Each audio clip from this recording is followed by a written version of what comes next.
Bonjour à toutes et à tous, bienvenue dans cette édition régionale. Avant de faire un point sur les titres qui marquent ce vendredi 31 mai, place à vos prévisions météorologiques avec ce temps qui redevient plus beau pour cette journée. On passe d'ailleurs la barre des 30 degrés à Bordeaux, ce ne sera pas le cas malheureusement dans la région, mais les températures augmentent avec des moyennes qui vont pour les maximales entre 20 et 23 degrés dans le nord et le Pas-de-Calais. Quelques nuages par endroits devraient pourtant persister, notamment sur les bords du littoral dans le nord et le Pas-de-Calais. Le train, ce mercredi, la SNCF organisait une convention manager à l'île Grand Palais. Patrick Jeantet, le président de SNCF Réseau, a réuni ses responsables territoriaux ce jour-là, dont Sandrine Godefroy. C'est la directrice de SNCF Réseau Hauts-de-France. L'occasion pour elle de parler de l'investissement de la SNCF en croissance constante.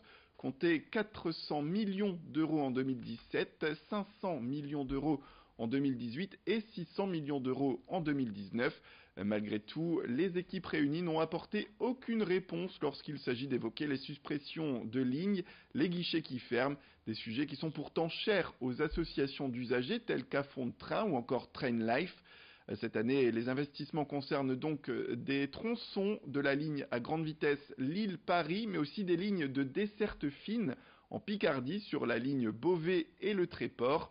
L'autre grand point, c'est également l'ouverture à la concurrence que la région va notamment mettre en place à hauteur de 20% d'ici quelques années.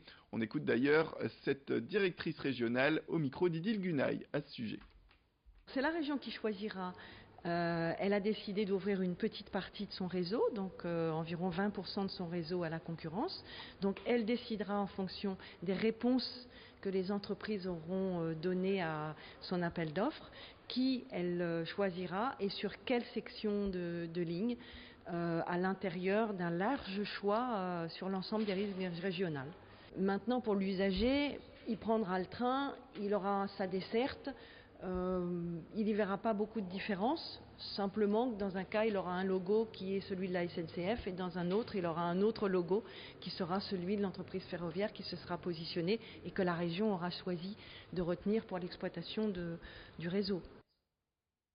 Face à la culture avec Fine-Oreille, un dispositif d'atelier pratique vocale sur les Hauts-de-France pour les enfants de 8 à 12 ans.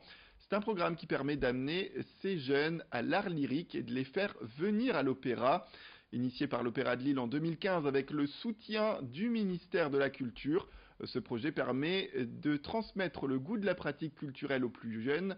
Répartis sur 18 ateliers dans la région, plus de 250 enfants font partie de Fine-Oreille. Fine-Oreille qui s'est produit dans 10 concerts dans la région depuis mars. Et les chanteurs seront d'ailleurs ce 2 juin à l'occasion d'un Happy Day à l'Opéra de Lille. Le rendez-vous est donné de 11 h à 17 h en entrée libre, notez-le. On écoute Brigitte Rose, responsable pédagogique de Fine-Oreille. Elle était avec Alicia Sanfilippo. Nous allons faire le Happy Day Fine-Oreille le 2 juin à l'Opéra. Et ces enfants de Vauban se produiront pour la plupart dans 3 concerts. Leur concert d'atelier qui part des petites chansons d'enfance, leur concert de secteur avec d'autres ateliers de la Melle, Mons-en-Barœul, l'Île Sud et Marc-en-Barœul.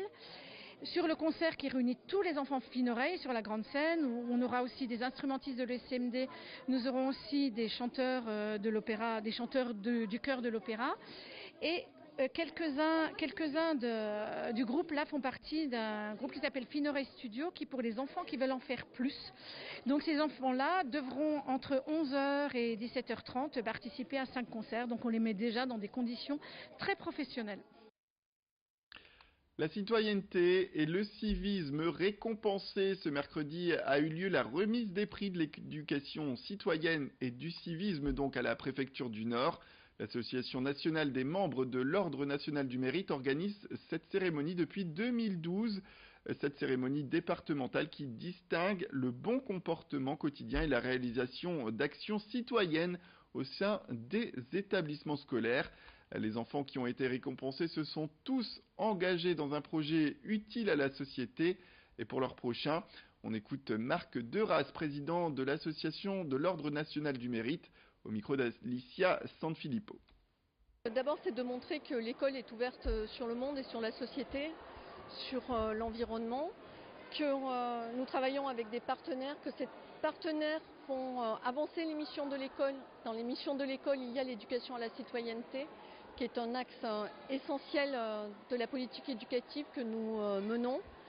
Et cela permet à des élèves de s'engager dans une pédagogie de projet. L'intérêt, c'est de faire comprendre aux jeunes qui sont des citoyens, de futurs citoyens actifs, et que leur réflexion dans leurs écoles, dans leur lycée ou dans leur collège, c'est important parce que c'est leur avenir qui est entre leurs mains. Voilà un sujet qui permet aussi de montrer toute l'importance de la citoyenneté aujourd'hui. Là encore, quelques informations supplémentaires. Il fallait qu'on récompense la jeunesse dans l'effort de comprendre la citoyenneté. Donc je crois que c'était important. L'ordre a considéré que c'était important. C'est des citoyens en devenir dans toutes les parties du milieu social français. Donc ils réfléchissent aujourd'hui et pour leur avenir, c'est que mieux. Pour construire le citoyen, il ne faut pas simplement lui enseigner des valeurs, il faut faire vivre ces valeurs et c'est en les faisant vivre, en s'engageant, en fait, qu'il va pouvoir se les approprier. Le 1er juin, donc ce samedi, une journée entièrement gratuite et dédiée aux cultures urbaines a lieu à la gare Saint-Sauveur. Au programme, toutes les disciplines du hip-hop, ça commence dès 14 h et jusqu'à minuit avec des concerts, des performances DJ, des battles, des ateliers dédiés à la danse, sans oublier le graffiti qui est propre à cette culture. Un village est ouvert à tous, aux familles et aux enfants le samedi après-midi et le soir il s'agira de faire place aux concerts. L'autre grand point du programme, c'est également une journée spéciale femmes, ce sera le dimanche. On écoute Olivier Sergent, l'organisateur de l'événement. C'est vraiment le samedi que se déclinent toutes les disciplines sous forme d'une, ce qu'on appelle dans notre jargon, une block party, une grande block party. Donc ça réunit les différentes disciplines. On démarre à 14 h avec le Big Battle International de Graffiti, dont c'est la 10e édition.